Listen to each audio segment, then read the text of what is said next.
All right, hi there. This is Stephen with Karma Astrology. I'm coming to you live from Santa Fe, New Mexico, and today is May 18th. It is a Tuesday, and 2021. It's 11:30 a.m. here in Santa Fe, Mountain Time Zone, USA. That's Denver time zone. And I was coming to you live to talk about the moon as it resides over here in Cancer, in Ashlesha Nakshatra. That MO is the moon. And that's kind of my general point of focus for these forecasts. Sorry I wasn't here yesterday, just had such a busy day, but I'm back again today to do this forecast. So the moon in Cancer.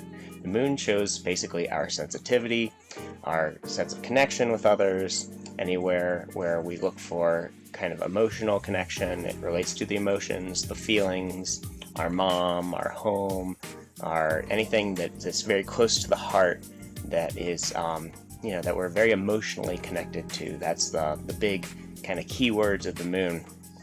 And when the moon comes into Cancer, Cancer is actually the moon's own sign.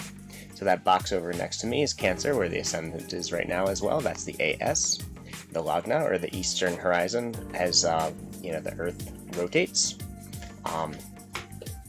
And what that means is that the moon is in its own sign, and it's a really nice place for the moon to be. The moon really likes this part of the sky, Cancer and Leo, as we go forward into the next couple days. But today is the last day with the moon in Cancer until it actually switches over right at 6:18 a.m.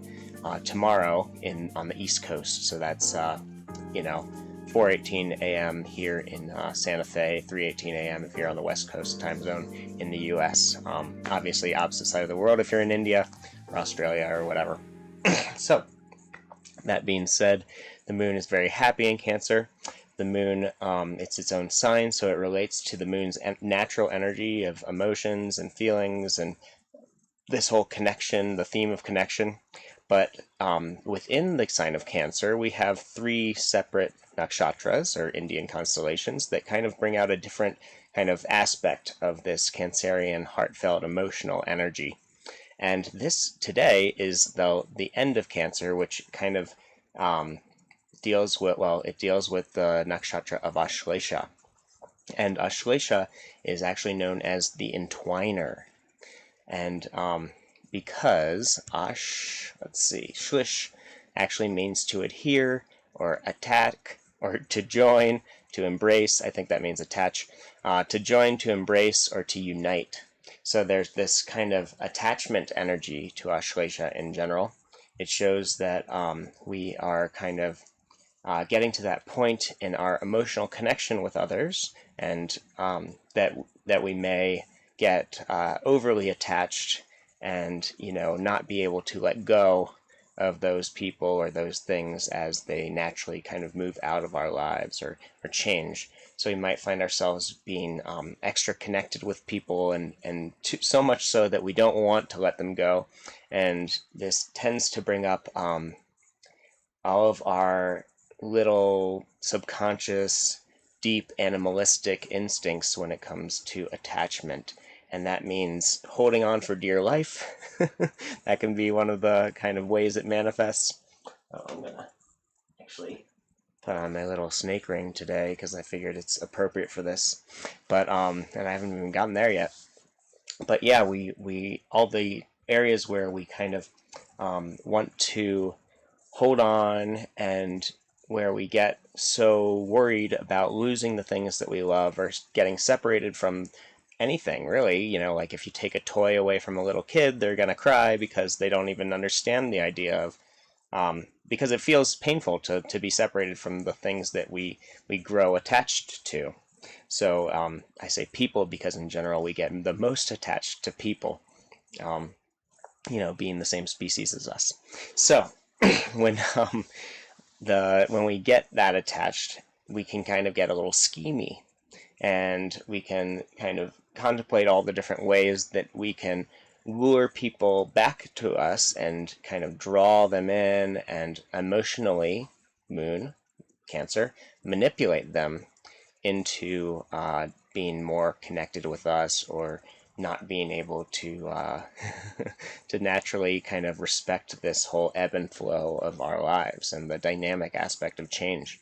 So when we get so attached to, a pet, human, we're going to do things that we wouldn't imagine having done before we developed those emotional ties and bonds and connections. And so this really has to do with all of those mind games and the feeling games and all of the emotional aspects to our sense of desire and attachment, really.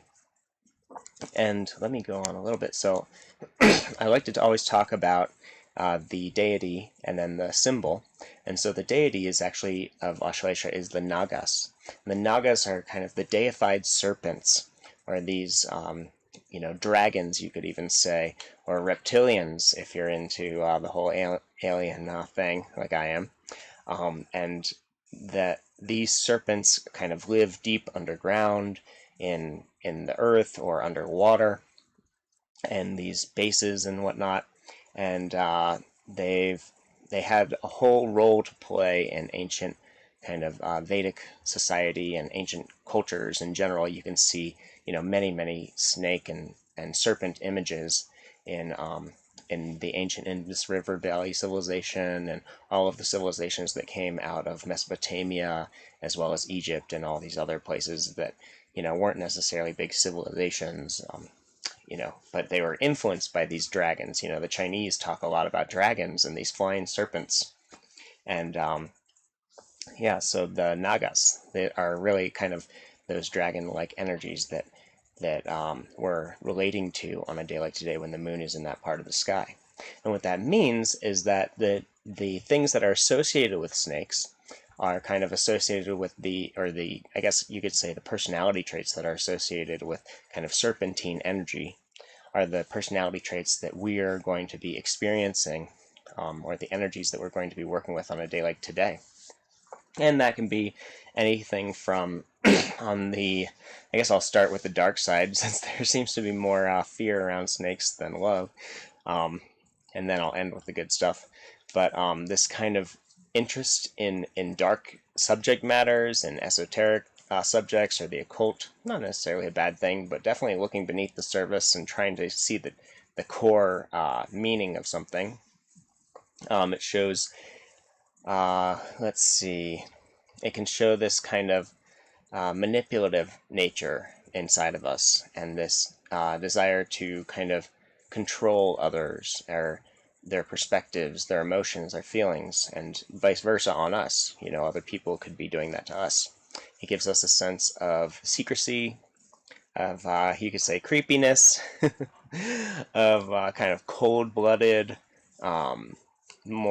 less considerate feelings and emotions, things that are more about kind of winning and losing rather than working together with others. There's this, snakes are pretty much the first, some of the first land animals on this planet.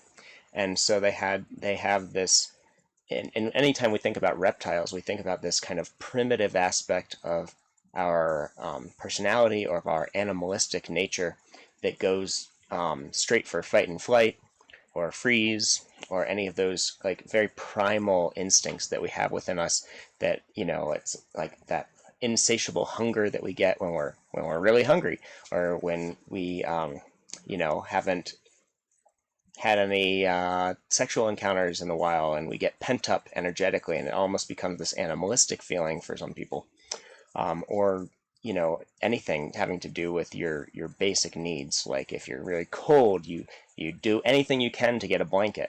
So it's that kind of do anything you can to do some, no matter the cost type of energy, without necessarily considering other people's emotions or feelings or anything, their wellness, their well-being.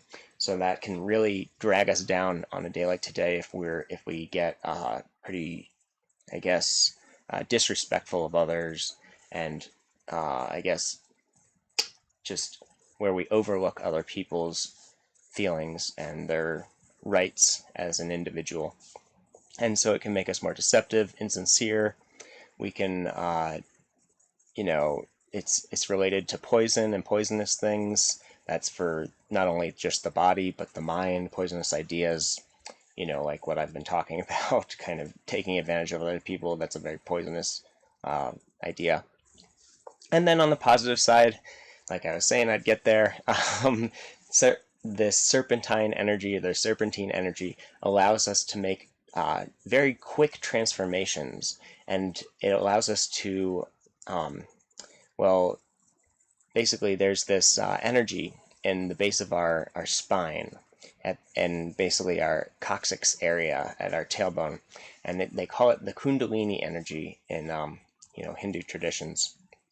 And this energy is kind of like a coiled serpent, as they relate as. And so that serpent basically is this latent potential energy within us that is just kind of single-pointed and pure and intense, extremely intense. And it allows us to either, it can come out through our genitals in a way, in terms of sexual activity, of course, and the kind of intensity of those types of experiences, or we can, using specific techniques that have been used for centuries and millennia, we can actually cause or allow this energy to kind of uncoil and rise up our Sushumna, or our central channel, and then eventually bring it up into the brain region.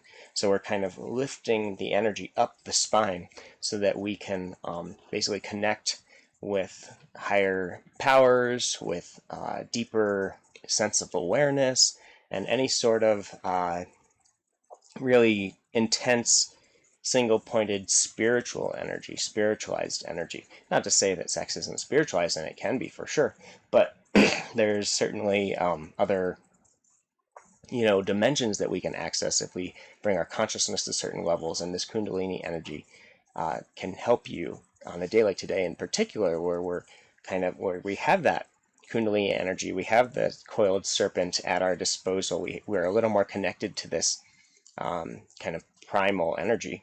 We can use it knowing, having watched this video, you can use that to kind of lift your spiritual powers, to bring up your Kundalini energy, and connect to your spirit guides, aliens, whatever you want to connect to, your higher self, your guru if they're not alive anymore or whatnot, or if they are alive. So all sorts of the untapped potential of the mind and the spirit are available to us on a deeper level on a day like today, if we're capable of really honing our single pointed focus on something. And in that regard, it can give us incredible intuition and insight, deeper sense of perception. We can kind of draw wisdom from many different situations, but especially intuitively, when we kind of lift this Kundalini energy, or when we focus really intensely on something, it can give us a stronger sense of concentration that kind of helps us to get there, and things like that. So it can really cause us to dive deep into the psychological realms when, as you would imagine, when the moon is in this part of the sky, as we are kind of focused on all of these, kind of deep hidden principles within us, from the physical to the emotional to the spiritual and beyond. So it's really nice to kind of take advantage of that energy on a day like today to do spiritual practices and tasks like that. I'm just going to show you now where it is in the sky, so you can see, as the sun is setting tonight, the moon is getting further and further away from the sun in the sky, and therefore it is getting easier to see that moon as the sun sets, and the moon is getting, it's waxing into its fullness, or it's almost a quarter moon now. In another, day, it'll be a quarter moon. So let me switch over to that screen so you can check that out. There we go. All right. So, moon is below the horizon here. Okay, I might just go back to where it was before. So you can see here, this, the moon is up here in Cancer, clearly. And it's moved out of Gemini. It's moving towards Leo along this orange line, which is called the ecliptic. And these stars over here, the head of the snake of Hydra, So I'll move it over so you can see the constellation of Hydra. It's a huge constellation, and it extends, you know, this whole big line, Gamma Hydrae, all the way through to the head, which gets very close to the zodiac, which is that orange line, basically. And so this actual head of the snake forms the nakshatra of Ashlesha, and that's why another reason it's connected with this kind of serpentine energy. It's the head of one of the two snakes that we see in the sky. I think there are two, maybe there's more than that, but we also have, let's see if I can find it real quick, Draco over here. So kind of that dragon Draco constellation, Draco Malfoy stuff. So let me, it's showing the path of Draco. Here we go. Back to the moon. So you can see here that perpendicular to this orange line, or the point in which the moon resides on the orange line, if any of you are science nerds out there like me, you can see that the point perpendicular, not parallel, parallel would mean in line with it, but perpendicular to that line, forming a 90-degree angle with that orange line, you can see that the moon is very close to this section of the sky represented by the head of Hydra. And we're just about to enter Leo tomorrow, and I'm going to talk more about that tomorrow. This whole area of the sky up here. Regulus and all those fun stars. So let me go back. And please God, let's say this works. Yay, it worked this time.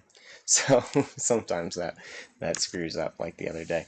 But okay, so talking more about Ashlesha. Let me just go back to my notes here. So there's a lot of this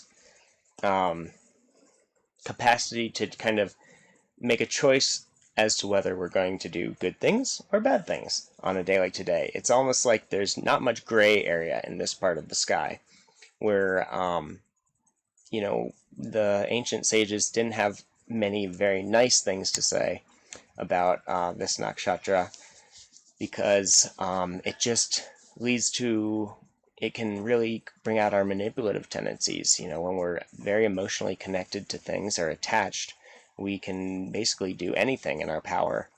And that means the powers that lie in that kundalini, you know, all of that kind of occult magical powers that are closer to us on a day like today, might be used to control rather than, or to have power over somebody rather than to have power with other people, and empower others and ourselves. So it's something to very much keep in mind, that you probably want to be steering yourself towards good karma and things that won't cause you to suffer in the future, like raising your spiritual vibes and connecting to, you know, your deity, or anything that, you know, whether that be Jesus or, you know, Allah, or whoever you are, you know, maybe it's the Nagas in general. So some strengths for the day: it makes us more independent. It gives us heightened sense of wit, or this kind of cleverness. It gives us more versatility and a sharp, single-pointed focus. Makes us more philosophical. It can make us more personable, and kind of we can kind of merge with other people a little bit more. We can kind of chameleon, as I like to call it, and kind of change our skin or our personality a little bit to match others, for better or worse, mind you. It can give us the sense of seduction or seductiveness. We can gain a lot through our spiritual practices. We can be more disciplined on a day like today when we're hyper-focused. And we can get a lot of great things accomplished with that discipline, of course. In terms of the weaknesses or shadow qualities, it can give us more nervousness, fear, depression. It can make us more moody. It can make us more deceptive. It can kind of bite at our social graces sometimes if we're trying to get our way without taking any prisoners, which can be rough. You know, one of the qualities of the snake is to be able to bite things, and they have those fangs and venom and all that, especially serpents. Serpents are hooded snakes. And so there's this potential to inflict pain and suffering and that kind of venomous aspect of the day. They can be very, just like that same sharpness of the bite can be used to bite our inner weaknesses and in a really positive way by, giving us the ability to focus our attention and kind of spiritualize in a way. We can also use that kind of biting, venomous nature in order to cut other people down or to hurt other people or to, take advantage of people, which is I would not recommend at all. It can make us more selfish, secretive, ungrateful, reclusive, blunt. It can give us a lot of mental instability in those regards too, because even if we're trying to maybe use that kind of harshness and that sharpness and that blunt nature on a day like today in order to connect with things or to keep the connection going longer, ultimately it can hurt our connections with people and things because we might be too needy, we might be too aggressive, we might be trying too hard and therefore pushing people away from us. And when we don't respect that kind of natural ebb and flow of life, watching things kind of come into our days, coming into our moments, coming into our lives, and if we don't let them go, then we get into big trouble because we're kind of going against nature and the principles of kind of cosmic law and natural law that say that we're all one, and therefore we are all kind of attached truly deep down. But we do feel this kind of duality of the separation since we're incarnated into individual life forms. So we have to kind of spiritualize in order to get to that point in which we really truly feel and realize that we are all the same spirit in many forms. And then in terms of favorable activities, it actually is favorable for harsh activities, any sort of difficult tasks that you've been struggling to accomplish that maybe require a bit of aggression or I guess just an intensity in your energy. Those are good things to do today. I mean, and that means, mainly trying to, get whatever it means for you. But just try and remember that you don't want to destroy something for the sake of destroying it, or for the sake of your ego, or your, just you.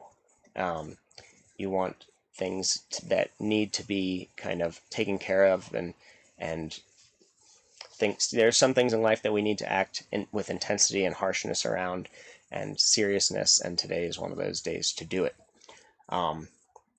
So it can be actually good for taking down your enemies if they are aggressing on you or causing pain and suffering to others as well, because there are people that are trying to take advantage of others, and we all have a responsibility to kind of take care of them and to kind of show them the light, and that could be harsh activities such as having a serious conversation with somebody that allows them to change their perspective without showing them any disrespect as an individual and with rights to have their own beliefs and belief systems. It's just more about making sure that other people, that we're not harming things, that we're not, hurting things that we want to maybe transform. And there's ways to basically communicate with people that'll cause them to transform or be influenced by something rather than to actually destroy them as a person. Many different situations in life calling for everything though. So yeah, a good day for working on your Kundalini energy, your spiritual practices. It's a good day actually to take that kind of aggressive action like lawsuits, like filing a lawsuit. Not a bad day for it. It's a good day to explore sexual activity, hopefully in a positive way, and for kind of getting rid of things that we don't need in our lives. And that could be habits, so working on your old habits that you don't want to do anymore, kind of spiritualizing and working towards being the person that you really do want to be in your heart. And then in terms of unfavorable activities, it's not a great day to just well, it's not a great day for beginnings and new activities or starting a project. It's not too great a day to focus on things that require sort of positivity or I would say this ability to negotiate with others, because it's much more of that kind of attacking harsh energy, and how we direct that appropriately. It's not a great day for business for that reason, because we need to be able to negotiate, and when we're in business dealings with other people. Not a great day for trading for that reason, or giving or receiving any loans. Although, yeah, there's this kind of need for action though on a day like today, and so like kind of resting on our laurels or sitting back is not advisable if there is a situation in which you need to use some sort of aggressiveness in your speech or your attitude in order to get something done for the good of all. So I think that's gonna do it for my forecast today. I hope you got a lot out of it. If you did, please give me a thumbs up. Spread the love. Hopefully we can get some more people on here viewing, checking it out, asking questions. Subscribe if you want to see these on a daily basis so you can get an idea of what we're working with.